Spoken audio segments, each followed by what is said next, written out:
So I wanted to say a little bit about why VIG, not just the words VIG, but why do this right now? And what is it that Robyn and I both felt was required, was kind of necessary? And why, how do we get to this synchronicity, Robyn? Because I think that's an interesting thing to explore as well. So I'll start off by explaining that I felt compelled to do a show with someone, and it needed to be a dialogue. It was very important to me that there were two parties at least involved in this conversation. Uh, I wanted to have a space where I can be vulnerable, where I can really talk in a very open, honest, and quite quite kind of brutal way, about some of the deep and impactful things that have happened in my life and have framed who I am. And I didn't feel that there was a space on an existing podcast where this is really explored to the extent where I wanted to explore it with. And I was so blessed. The universe has a way of throwing synchronicity in front of us. And Robyn, when you and I met through a common business group that we both happened to be in on the same day in that same moment, I just felt we had a connection. And here I'd found somebody who I could have those honest, open, raw conversations with for the benefit of me, but for the benefit of those who choose to listen. Because as a man, I can talk as a man here. As a man, I don't have the space. I don't. My tribe does not have these conversations. We might want to talk about football or rugby or uh, whatever else is going on, our careers, etc. But we don't share a space in this way, and it's so important, I feel. And I felt this so much so since lockdown. That really changed my conversations uh, and my needs in terms of support and in terms of growth as well.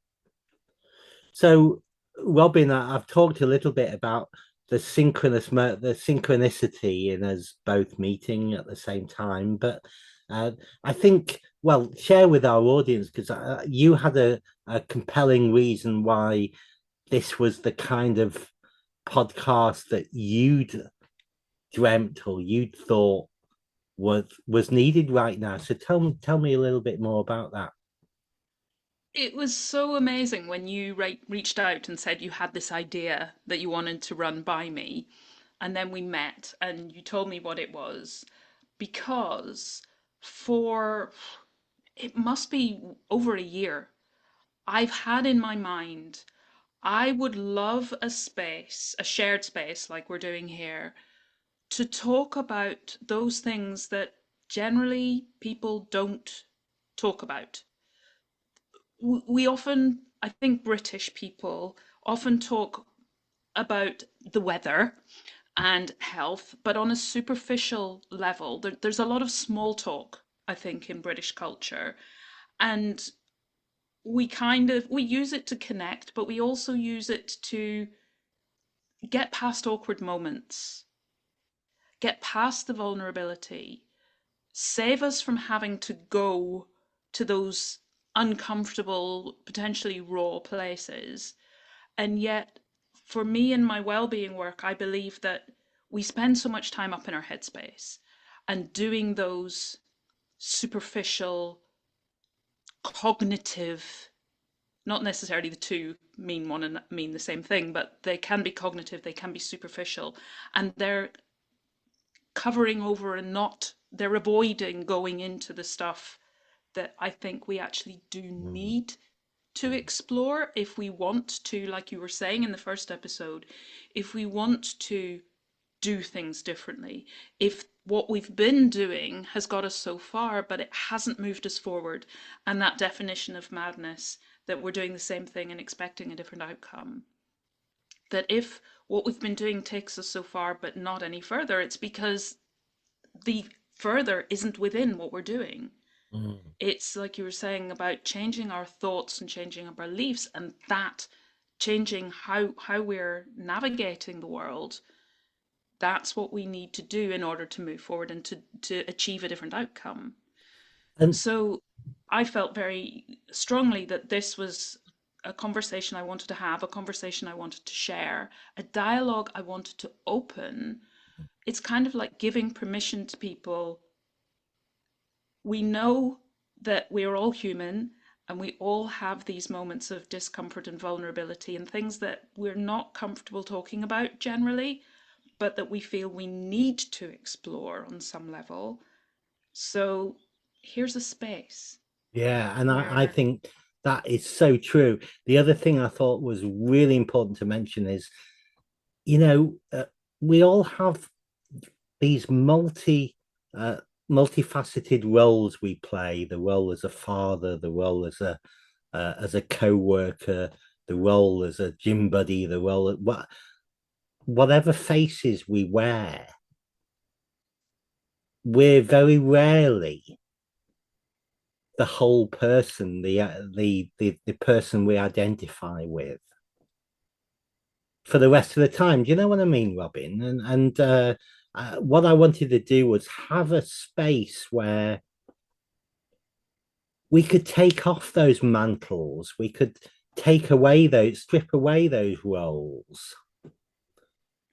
and I think that's what I meant about being on that level and not going deeper, Mm, because I think we all have these roles that we step into depending on where we are, and that's appropriate. We don't have to be the same in every situation, mm, but underlying that, we are who we are. We are our individual, unique self. mm, Where do we get the space and the time and give ourselves the permission to go to that deeper level? Because I think mm, there's great richness in the variety and the different mm, roles that we play, mm, but the underlying humanness of mm. each of us is where we deeply connect, and I, where we and I love Brene Brown, who says it's that thing of being able to say, me too. You know, if you get vulnerable and you share something with somebody and they, rather than going, ooh, or, oh, that's strange, that's bizarre, I can't relate to that, instead they go, yes, me too. And then you feel seen and you feel heard. mm, And that was, I guess, what I was hoping for, to find that space and somebody to share that dialogue with, and share it out beyond just the two mm. of us, that people listening, watching, engaging with it also feel like, yes, me too. And maybe gives them permission to talk about it in their own Yeah, I lives. think that's so true. It's like empowering the listening audience to themselves share a deeper version of themselves with Yes. us, with their Yes. friends, With whoever. themselves. It's permission, it's empowerment, it's exciting. I think we're gonna move into the first conversation soon. But please, by the way, as you're listening to this, if this is speaking to you, this need to be vulnerable, to have this introspective moment in order to empower growth, if that is the kind of message that speaks to you, then tell us something in the comments. Tell us about, how that lands with you and how it might change you as well, because it's so good to hear from you and get that feedback that kind of that, we're not speaking into the ether. We are speaking to real people out there. So yeah, do place a comment there, and do continue to listen to the channel, because I think you'll find some real honesty and some real support for wherever you are right now, and whoever you're going to become. It's within this space that you'll feel nurtured, you'll feel loved, and you'll feel listened to. So thank you for joining this channel, and we hope to see you again soon. Bye for now.